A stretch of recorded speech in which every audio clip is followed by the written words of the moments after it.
What the 7 of us are attempting is very risky. I suspect they are not the only ones watching, but it must be done or we lose the bridge forever.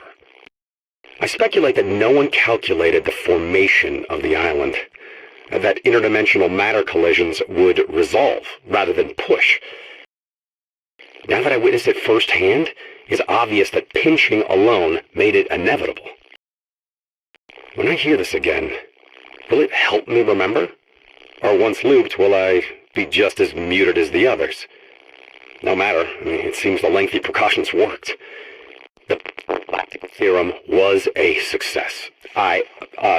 You arrived outside the loop at the exact moment of expansion. This effectively paused the singularity, giving us time to create the devices needed to synchronize the junction. What I didn't factor was that the only way to trigger the device was from within the loop itself. Thus this hasty and primitive recording, and why now I find myself looped. Activate the beacon at precisely the moment this timer reaches nothing. The 0 point must be contained once more. If they are correct, it will be the end.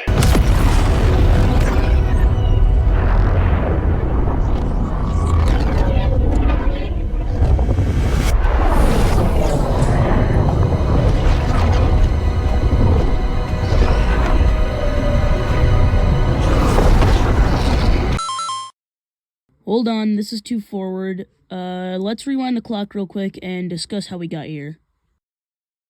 Season X, from my memory, was one of the seasons that a lot of popular creators kind of hated, especially though the relatively controversial changes they made at the time. But I personally never saw it as that. Back then, I thought it was one of the best seasons I had ever played, with all the map changes every week, the storyline, as well as the brand new mechanics and weapons that they added. Season X will always be remembered to me as one of the best Fortnite seasons, hands down.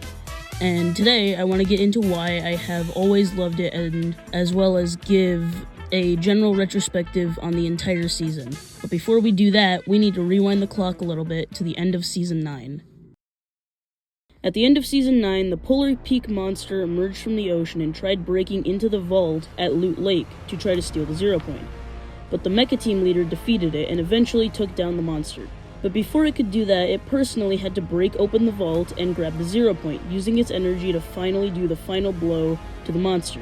However, due to that decision, the 0 point slowly began to crack and become unstable, and every day it would slowly deteriorate more and more until it was practically pulsating with energy.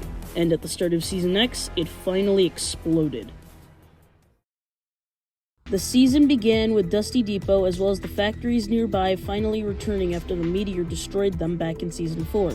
However, due to the 0 point's explosion, the same meteor has now frozen midair, just seconds away from colliding with Dusty once again. The 0 point has also completely froze after it exploded, with a low gravity zone surrounding it. Overall, at the beginning of the season, there weren't that many map changes at the start, other than random little references to old locations like how a mini Risky Reels appeared outside Sunny Steps, or a sign of Paradise Palms changed to look like the Moisty Mire sign. But trust me, there's a lot more. Anyways, let's get into the loot pool. Let's go over the first big addition and overall the thing that tends to make people not like this season, the Brutes. This was one of the most hated vehicles of all time, being a 2-person piloted mech with the bottom seat steering and overall controlling and the top seat shooting. These were completely busted when they came out and made a lot of people get turned away by their addition to the game. Now, as for the actual guns, this season had the return of the suppressed AR, double-barrel shotgun, tactical SMG, 6-shooter, and hunting rifle. For traps, we got the return of the bouncer, though.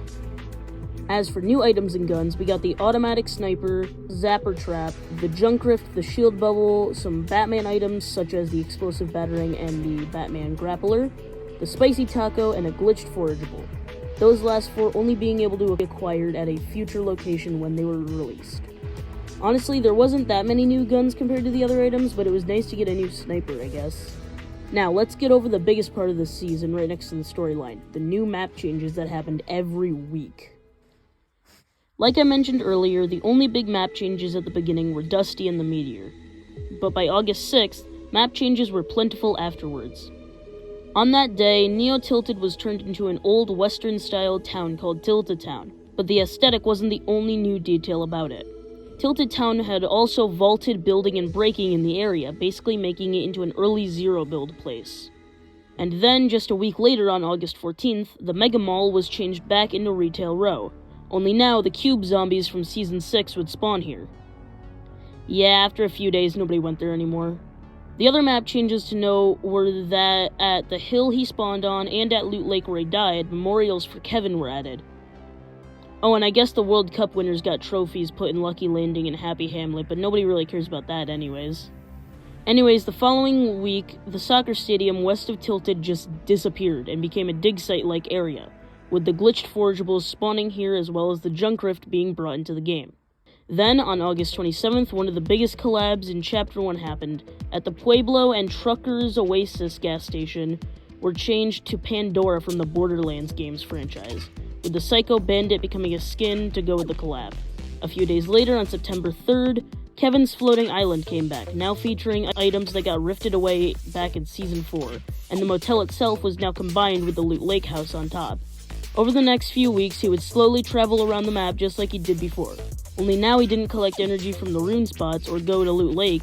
We'll get back to Kevin's significance later, as he is actually important. Anyways, on September 11th, Paradise Palms and the once Greasy Grove, now completely frozen, both returned to their original POI looks with a twist. Paradise Palms became Moisty Palms, now looking like a combination of Moisty and Paradise. Also had the ability where if you crouched there, you'd turn into a random prop. Oh, and the prison returned in that area, so people were happy about that.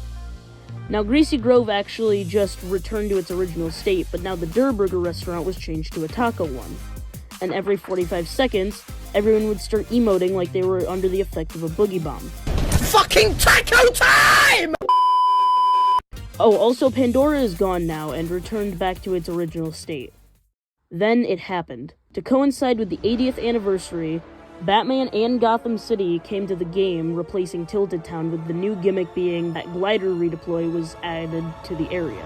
And 4 days later, the final big map change happened where the old town ruins near Junk Junction returned, except now completely built, and they were called Starry Suburbs, with the gimmick being that stars would loot with an occasional drop from the sky.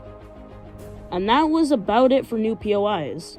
However, there was one location getting changed during this time, that being Dusty Depot, which brings us to our next section, the storyline. If you remember back in Season 4, the Visitor was inside the meteor that destroyed Dusty, and was the one that made the rocket which caused Season 5. Well, he's back just as before, only now he's already somewhere other than the villain base since that place is a dump now. Anyway, the next day, we figured out where he was as a random satellite dish appeared on the gray warehouse at Dusty Depot. And throughout the weeks, it slowly changed into a scientific lab where the Visitor would slowly analyze the new brutes and use them to create a brand new rocket to fix the 0 point. But he was gonna need some help. So he used the brute parts to make strange devices known as rift beacons, which were things that caused all the map changes I talked about earlier, known as rift zones, with cracks similar to the crack back in Season 4 and 5 appearing above them. As the Visitor continued to create the rocket, it was revealed to us that it wasn't actually the Visitor, but a new member of the Seven, known as the Scientist. While the Scientist opened all the rift zones, he reconstructed the rocket from Season 4 inside Dusty Depot. Once it was completed, a timer appeared overhead counting down to October 13th, signaling for players to wrap up any challenges that needed to be done, as well as finishing their battle passes. During that time, golden cassettes from the 80s appeared in different rift zones, featuring the recordings I played at the beginning of the video, hinting that the effects of the event had potential to be disastrous. One thing people also realized was the fact that Kevin circling the map wasn't just random, it was also a countdown to the end event. And then, the day arrived. The event started just like the original rocket launch from Season 4, with it slowly climbing into the sky, before releasing the main booster and launching into the sky before opening a rift in the sky again. Only this time, it activated the rifts in the sky and...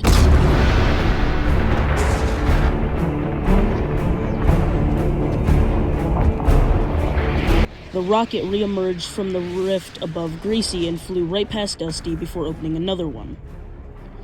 The other cracks started to open as well, releasing the rest of the Seven's rockets as they flew around too. After flying around for a little bit, they all entered the same rift and opened a new one behind the meteor, as they slowly started to dart around it, getting faster and faster, opening a new rift before...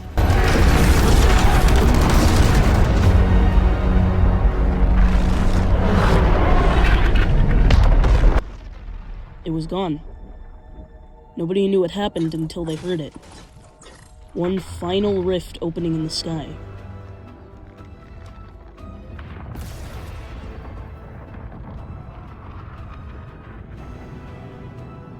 As one of the rockets flew out, its laser system began as it aimed for the 0 point,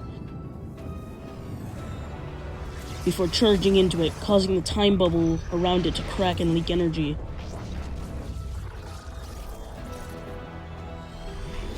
As the rift opened one more time,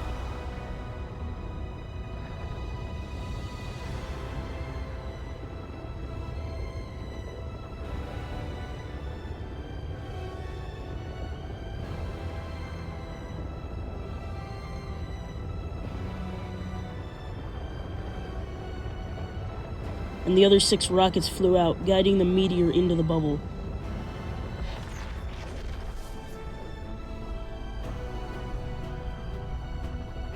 And it broke through. We all watched as the 0 point exploded, sending all of its energy everywhere.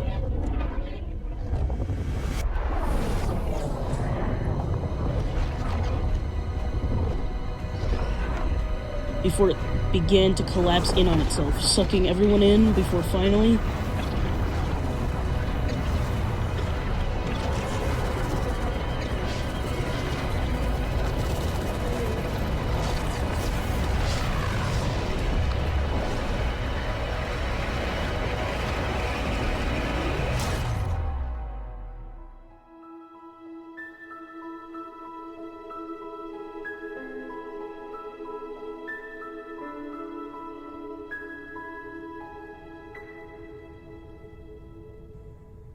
there was nothing. Was that it? Did Fortnite just end? We continued to watch as the now infamous black hole appeared and downtime began. You should know this part, but the game was shut down for 2 days and kids were losing their minds. It was honestly really funny to look back and see how upset people were about this.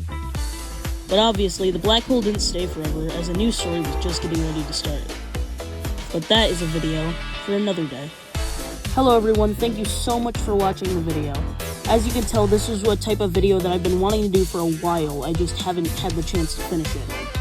But today I finally got a chance to fully finish it and make something that I truly believe is one of my best videos yet. I hope you all really enjoyed it, and I hope to make more videos like this. Oh, also, I'm hoping that this upcoming weekend, I'm going to try to stream OG Season 6. If I don't, then I probably will do it next weekend. Anyway, that's all from me, guys. I'll see you all in the next one. Bye-bye.